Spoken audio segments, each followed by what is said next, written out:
What's good, y'all? It's your boy Ross back at again with another video. So we're gonna check out why everyone hates Charlotte Flair so much. Obviously, we saw the results of what happened at WrestleMania 41, and I think they made the right decision in having Tiffany Stratton retain the women's WWE Championship. I think a lot of people were happy about that. Granted, the match itself was kind of lackluster.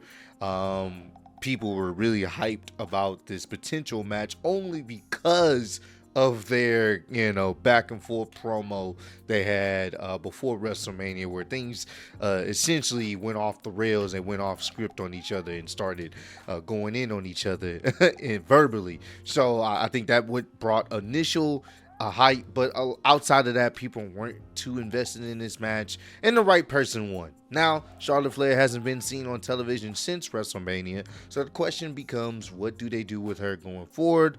We'll see, but as it stands right now, people still don't care to see Charlotte Flair or, her being inserted into the title picture. I think a lot of people are kind of tired of that. So we're going to check out some of the reasons why people just don't like Charlotte Flair in a sense of how she's been booked over these, since she's been on the main roster. So let's see what they have to say, man.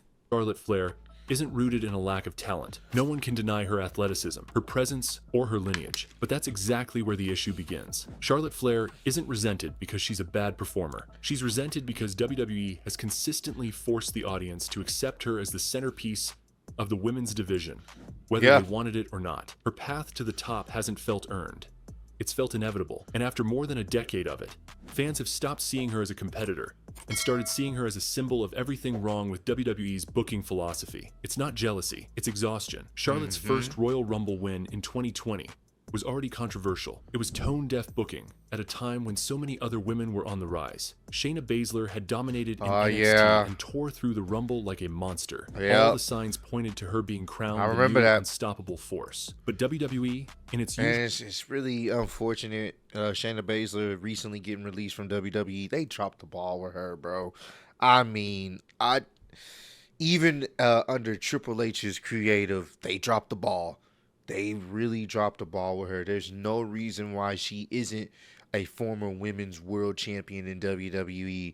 I think her gimmick in NXT worked. Yeah, she's not the best on the microphone, but you didn't need that because all you had to do is just watch her go out there and just destroy people, And I just feel like after the whole Ronda situation, which I was hoping, and I think a lot of people were hoping maybe they really start pushing her as this dominant threat, they didn't. And this is one of the things that really hurt her as well.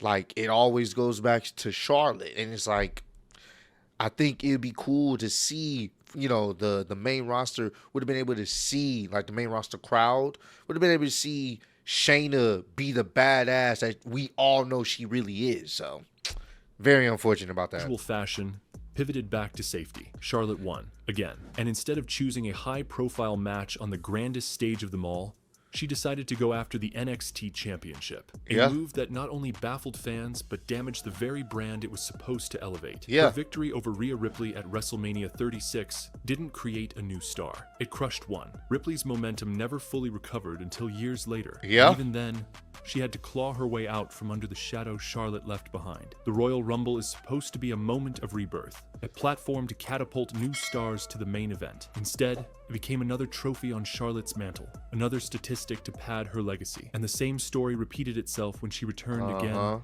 and again from injury or hiatus, only to be immediately slotted back into the title picture. Every time Charlotte was gone, the division breathed. It allowed other women like Bayley, Sasha Banks, Bianca Belair, or Becky Lynch to explore long-term storylines and character arcs. But the second Charlotte returned, everything reset. The division stopped revolving around fresh dynamics and pivoted once more around her gravitational pull. That kind of repetitive hierarchy killed momentum for anyone not named Flair.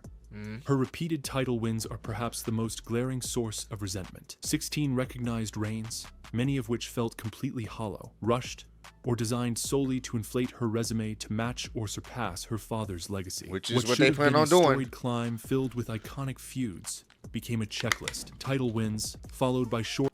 And we've talked about this before, but When was the last Charlotte Flair title reign that you guys can remember that you was just like, oh, this was memorable? And that's a real question. Comment down below. Let me know. What was a memorable title reign of Charlotte Flair's? Because I'm sure maybe there's some of y'all that, has one in mind that you really enjoyed. But most of them are forgettable. So, short transitional reigns, followed by more wins. The championship stopped meaning anything when she held them. They were props, used not to tell a story or reflect a rivalry, but to validate her placement as the top of the division, regardless of whether the audience cared. It's not even about her being heel or babyface. Charlotte's alignment doesn't matter anymore because the crowd reaction is always the same: apathy or rejection. When she's booked as a heel, she doesn't feel like a cunning villain. She feels like management's favorite pet, gleefully toying with people she knows the company won't let beat her clean. When she's booked as a face, the disconnect grows even stronger. No one buys Charlotte as the underdog, or as someone who needs to prove herself. Every story arc that paints her as someone overcoming adversity feels dishonest. The adversity isn't real, and the stakes never last long. WWE's refusal to let her lose in meaningful ways has stripped her of any real character growth. When Asuka's legendary undefeated streak came to an end at WrestleMania 34, it was Charlotte who broke it. And while the match was good, the decision was tone deaf. Asuka was the hottest women's act in WWE, built over years of dominance in NXT and then SmackDown. That streak wasn't just a gimmick, it was the foundation of her mystique. WWE sacrificed it on the altar of Charlotte's myth-making. It wasn't to elevate a new talent. It was to enhance the legacy of someone who had already been champion multiple times. And the aftermath of that decision was telling. Asuka floundered, and Charlotte moved on, barely acknowledging the weight of the moment she was given. Yeah, like that. One of those things when you really look back at it, and if they would have just not gave the streak to Charlotte, had Charlotte lose, you could have gave that to somebody else that could have really benefited from that. Really build Asuka as this new top dog, this top threat in WWE. And when finally someone actually would have did it, that could have got that extra boost, it would have been a greater moment, because Charlotte was already a made woman at that point. We know Charlotte's at the top of the division. She's the top woman in the WWE as a whole. So there was no mystique to that. Who benefits more when you really look back at it? Who benefits more from winning? Is it Asuka or is it Charlotte, who's already an established made woman? To this day, mind-baffling. Time and again, Charlotte's opponents are forced to sell the idea that she's the mountain to climb, the final boss of the division. But the audience stopped buying that long ago. Not because she isn't credible, but because credibility needs resistance. It needs stakes, and Charlotte never has to struggle. Her obstacles are brief, her losses are rare, and her returns always lead straight to gold. Compare that to the way the four horsewomen rose together. Sasha had to scratch and claw for everything. Bayley had to reinvent herself as a heel to be taken seriously. Becky had to organically catch fire with the crowd before being pushed. Charlotte never needed to do any of that. She was given the keys from day one. Even outside kayfabe, the optics are frustrating. Whenever Charlotte is gone, WWE does everything in its power to maintain interest in the division. But when she's back, the promotion becomes lazy. Instead of investing in new stories or characters, they default to Flair versus whoever. It's uninspired booking that stifles creativity and leaves the fans feeling robbed of variety. You could name almost any major female star of the last decade, and chances are Charlotte has beaten them, often in unearned fashion, with minimal build. That pattern kills anticipation, it kills narrative tension, and it kills... Which is a good thing that she didn't beat Tiffany this time, so I'm glad about that. I thought she actually was, and I'm glad they didn't do that. So. Trust in the company's willingness to truly elevate anyone else. There's also the issue of how WWE centers its branding around her. Promotional material, interviews, legacy packages, they all push the same narrative. Charlotte Flair is the greatest women's wrestler of all time. But greatness isn't declared, it's felt. It's earned through storytelling, not tally marks. WWE's obsession with crowning her queen has overshadowed the organic rise of women like Bianca Belair, who actually connected with fans in ways Charlotte never could. Belair's journey was emotional. It resonated. When she won the Rumble and went on to headline WrestleMania 37, the crowd felt every moment. Charlotte's second Rumble win didn't feel like that. It felt like deja vu. The constant returns only worsen the perception. She'll vanish for months, sometimes due to injury or personal reasons, and then come back into a championship match as if nothing changed. No rebuilding phase, no earning her spot, just a coronation waiting to happen. That kind of booking tells fans that their investment in I hope that's not what happens this time going around. I don't know when she's supposed to come back, but I hope she doesn't come back and then we just put her right back in the title picture.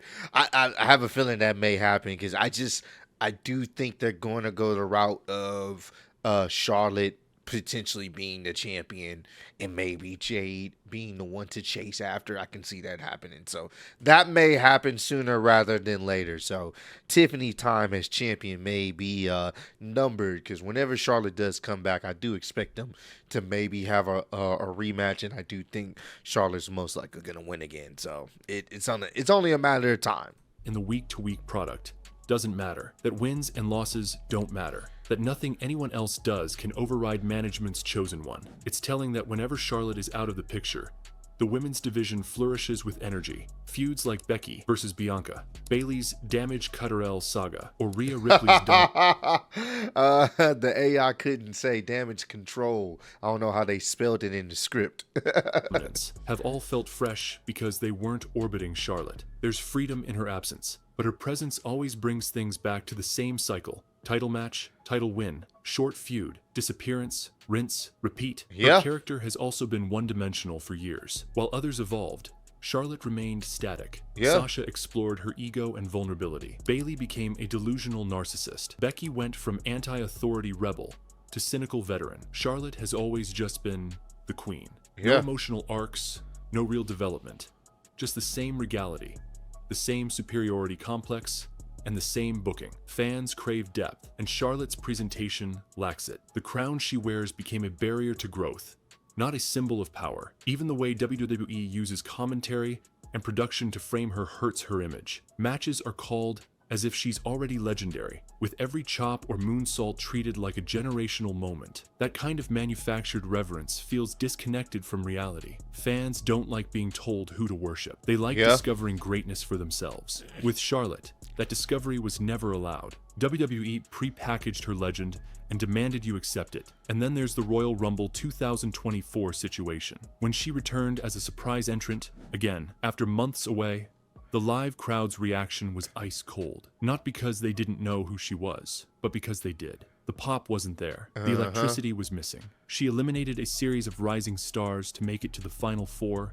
There's a reason why fans have rallied behind women like Liv Morgan, or Piper Niven, or Shotzi, despite them not having Charlotte's pedigree. It's because those women feel real. Their struggles feel authentic. Their wins matter because they're rare and fought for. Charlotte's wins feel administrative, like WWE checking a box. She doesn't need to climb the mountain because she owns the map. And that disconnect between effort and reward is what drives the backlash. There's also a generational gap in perception. Fans who grew up with the women's revolution wanted change. They wanted long-term storytelling, multiple women in top spots, and believable mid-card feuds. But Charlotte's era of dominance kept narrowing the lens. Everything returned to her. Even when the division grew, she stood in the center like a monument. WWE refused to I mean, the biggest thing was obviously Ronda and Becky. That was supposed to be the main event for WrestleMania that year, and then Vince inserted Charlotte. Did Charlotte need to be in that? No. It's the biggest sign that you knew it didn't matter. People wanted to see Becky and Ronda. No, we're going to put Charlotte in there. Why? Because she's Charlotte Flair. Didn't need to happen, but they put her in there.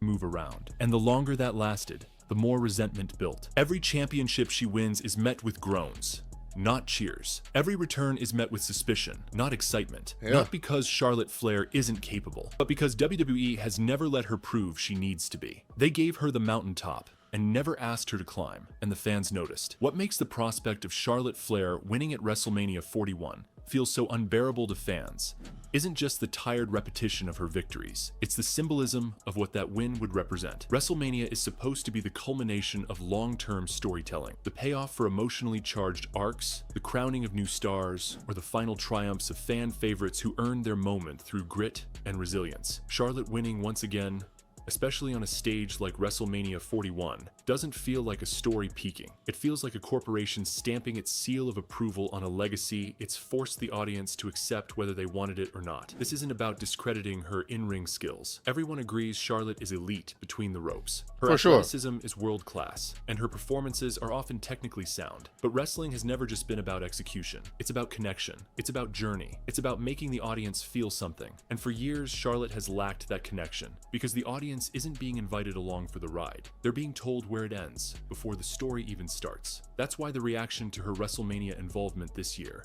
has been so ice cold. No one feels like they're watching a path unfold. They feel like they're being dragged toward a conclusion WWE already wrote. Her placement on the WrestleMania 41 card, once again in a title match or marquee bout, feels like another example of WWE choosing familiarity over creativity. They have a stacked women's division, brimming with stars who have built themselves up organically, whose moments would mean something. But the Charlotte Flair system operates outside meritocracy. She doesn't need wins on Raw or SmackDown. She doesn't need to stay hot with the crowd. She doesn't need to cut compelling promos or rework her character. Yeah. And he just kind of ends it there. I mean, hey, look. They did the right thing. Tiffany did retain. At some point, she is going to return, most likely. Tiffany will probably still be champion because I really don't care about this Nia feud. So, that's saying something. Once they're past that, most likely I can see they are teasing something with Jade and Tiffany, but I think Jade is still going to be heavily involved with Naomi going forward. But it does seem like that at some point she will return. They will feud Charlotte and Tiffany once again. And I think most likely, I think we can all be safe to say that Charlotte will return and probably end up getting a title opportunity somehow and end up beating Tiffany Stratton. And at that point, it'll be her holding the title maybe until Jade gets an opportunity. And we go from there, maybe at SummerSlam. Who knows? So we'll see how things transpire. But that's the thing, man. I don't know what they're going to do with Charlotte. It is literally rinse and repeat. Hopefully, if she does come back, I don't know. I don't know what you could do with her character to make things, more interesting for her. Especially if we know the route is going to be her holding the title at some point this year. I think it's automatically just going to turn fans off, and we'll see how that plays out. So comment down below. Let me know some other wrestling related videos y'all want me to check out. I definitely will. Appreciate all love, support. Road to 150K. Appreciate y'all kicking with me. See you on the next one. Peace.